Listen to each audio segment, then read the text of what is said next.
When I reflect on what I've learned in this class and through past events in the United States, the thought of the country in 2030 gives me hope and fear. Like previously stated at the beginning of the semester during our discussion post, as I've become more aware of the world, I've begun to form my own opinions without my parents' influence. In a perfect world, we would have free healthcare, free tuition, a reformed prison system, and reformed gun laws. Although this utopia can be seen in many other countries, it is not ideal for the United States economy. I envision our country and my beliefs and values to shift in 2030 through a political, social, and economic aspect.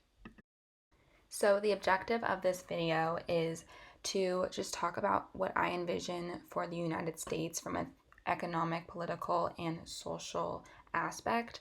Economically, I'm just going to talk about what we've learned in class and how I've applied that to my thinking and how that's going to affect me as I enter the workforce. And then politically, I will also just talk about what we've applied in class and just what I've gathered and how I've thought about my own political opinion and how that affects the 2030 later on. And then socially, I'm just going to talk about pressing issues that have happened this year and these past years that have affected our economy and just the way we view each other today. An economic aspect, as I enter the workforce, I will have a better understanding of my views regarding the economy. However, I recognize the disparity between the rich and the poor. The top 1% now own more than the bottom percent.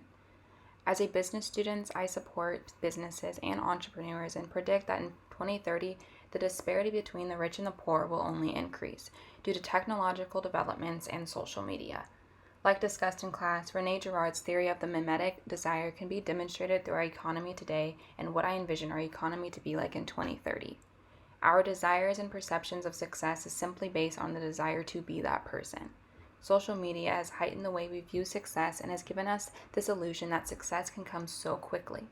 As we progress, I predict that the American dream will only shift into Americans having a materialistic mindset more than we do now, which will affect consumer behavior. My perception of the world in 2030 affects me because while I am socially liberal, I have realized that I am fiscally conservative when it comes to taxes. I would hope that as we progress, my taxes will go directly to the right organizations such as education reform, healthcare, and prison reform. However, I believe that the involvement of businesses will only hinder that hope because we rely so heavily on these large corporations. The idea of the involvement of businesses overlaps and can transcend into the way that we view politics. The 2016 election instigated the foundation of the way the next generation will view politics. These past two elections divided our country.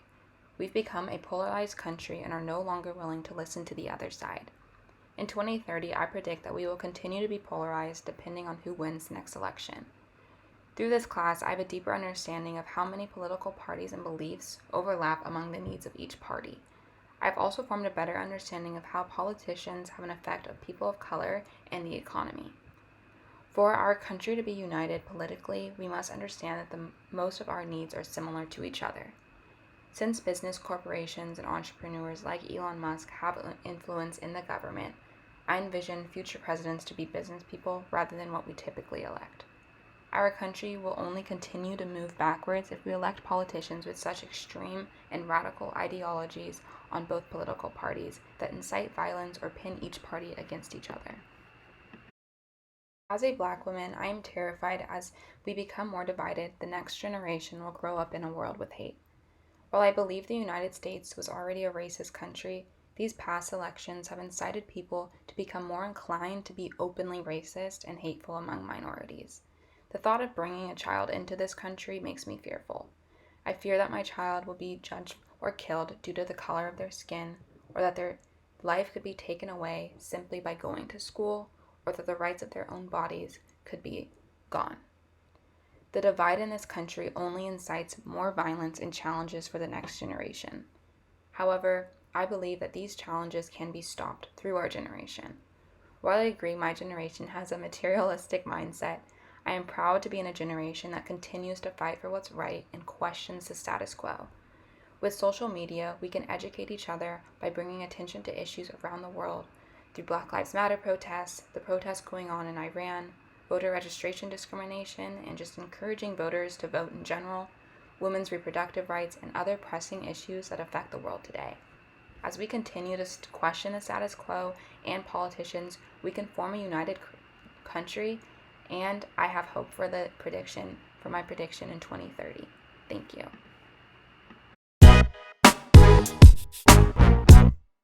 Through class discussions and lectures, my predictions have made me anticipate that businesses will remain the same that they always are. From seeing the history of business in class and how much of an influence business has on the government, I have a pessimistic view that not much will change in how we handle business. If anything, the way we handle business will become more corrupt since the government and corporations intertwine with each other. As a business student, these future predictions affect my personal and individual aspirations in a positive and somewhat negative way.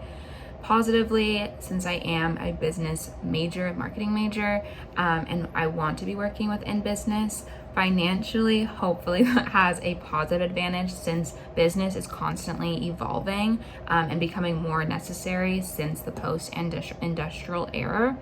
Since I'll be working in marketing and want to be in a big city, so in New York next year, I hope that positively impacts me.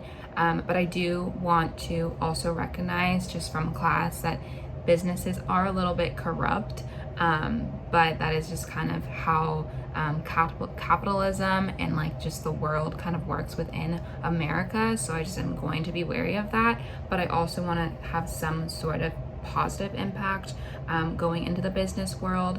I want to work for businesses and companies that have a positive either environmentally, social footprint, and do good business. I think coming from LMU, the whole mindset of business for good has really instilled in me, and I want to continue that after college, and I don't want to be a greedy business person at all. So I'm hoping, in the way I'm going to modify my plans and my aspirations, is to really ensure that I don't become greedy or I don't fall into the typical like business mindset, and also just acknowledge that as my generation continues to question the status quo, that I can also kind of intertwine that within business and just how business operates kind of like inside the system.